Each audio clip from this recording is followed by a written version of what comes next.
দর্শক আমরা চলে যাচ্ছি চট্টগ্রামে, সেখানে বিএনপির শাহাদাত হোসেন কথা বলছেন। আমরা সরাসরি চলে যাচ্ছি সেখানে।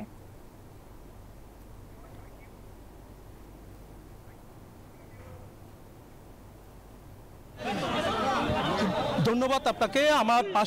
আমার পাশে আছেন ডাক্তার শাহাদাত হোসেন, বিএনপির সাবেক আহ্বায়ক চট্টগ্রাম মহানগরের। তিনি কিন্তু গতবার নির্বাচনে দায়িত্ব নেওয়ার জন্য কিন্তু মেয়রের সিটি কর্পোরেশনের মেয়র পদে কিন্তু নির্বাচন করেছিলেন। তবে গত সরকারের আমলে সিটি কর্পোরেশনের নির্বাচন অবৈধ ঘোষণা করে তার দাবিতে কিন্তু পুনরায় নির্বাচনের দাবিতে কিন্তু ডাক্তার শাহাদাত হোসেন আমরা দেখেছি আদালতে কিন্তু মামলাও দায়ের করেছেন। সেই মামলার প্রেক্ষিতে কিন্তু আজকে বিজয় হয়েছে। তাকে আদালত বিচারক তাকে মেয়র হিসাবে কিন্তু আসলে ঘোষণা করেছেন এবং কি 10 দিনের মধ্যে গ্যাজেট প্রকাশ করার জন্য ঘোষণা করেছেন। আমি একটু জানতে চাচ্ছি,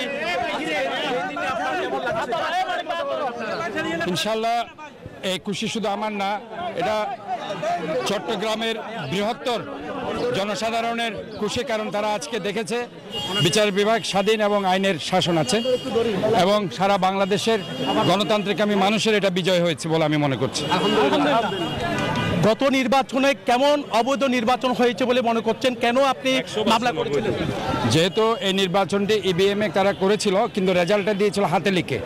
আমি বলেছিলাম যে ইভিএম এর একটা প্রিন্টেড কপি থাকা উচিত ছিল, যেহেতু প্রিন্টেড কপি দেয়নি, তারা 1কে 100 করেছে, 20কে 200 করেছে, এভাবে হাতে লিখে নিজের মন মতো একটি রেজাল্ট তারা দিয়েছে।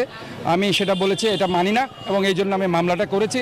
এবং এর মধ্যে 3.5 বছর তারা যাদের বিরুদ্ধে আমি মামলা করেছি এদের কাছ থেকে হার্ড কপি খুঁজেছে, নির্বাচন কমিশনের কাছ থেকে হার্ড কপি খুঁজেছে, তারা completely fail to submit this, তারা সাবমিট করতে পারেনি। যার প্রেক্ষিতেই আজকে আমাকে 3.5 বছর পরে তারা সমস্ত আইনের যেগুলো বেড়াজাল আছে সবগুলো দেখে টেকে আমাকে আজকে তারা মেয়র ঘোষণা করেছে এবং 10 দিনের মধ্যে কমিশনকে বলেছে আমাকে দায়িত্বভার বুঝিয়ে দেওয়ার জন্য। আগামীতে আপনার পরবর্তীতে যে পদক্ষেপ এবং আপনার প্রতিশ্রুতিকে, যেহেতু মেয়র হিসেবে আপনাকে দেখুন, আমি দায়িত্বে ইনশাল্লাহ আসলে আমি সেটা বসবো সাংবাদিকদের সাথে এবং সেটা ইনশাল্লাহ আমি সর্বস্তরের জনসাধারণ পেশাজীবীদের সাথে কথা বলে আমি সেগুলো ডিক্লেয়ার করব। তবে এখন যেটা খুব দরকার আমি মনে করি যে মানুষ আসলে ডেঙ্গুতে খুব কষ্ট পাচ্ছে, ডেঙ্গুর বিরুদ্ধে গণসচেতনতা বৃদ্ধি করতে হবে এবং ওয়াটার লগিং যে প্রবলেম আছে জলাবদ্ধতা, তার জন্য মূল যে সমস্যা পলিথিন এবং কর্কশিট, এগুলোর বিরুদ্ধে সামাজিক আন্দোলন জোরদার করতে হবে। এবং এখানে যে সিটিতে যে অন্যায় অনাচার অত্যাচার সন্ত্রাস যদি থাকে সেগুলো বন্ধ করতে হবে। প্রশাসনের সাথে কথা বলে একসাথে এই যারা অবৈধ অস্ত্রধারী আছে তাদেরকে গ্রেপ্তার করার জন্য আমি ইনশাআল্লাহ। ধন্যবাদ।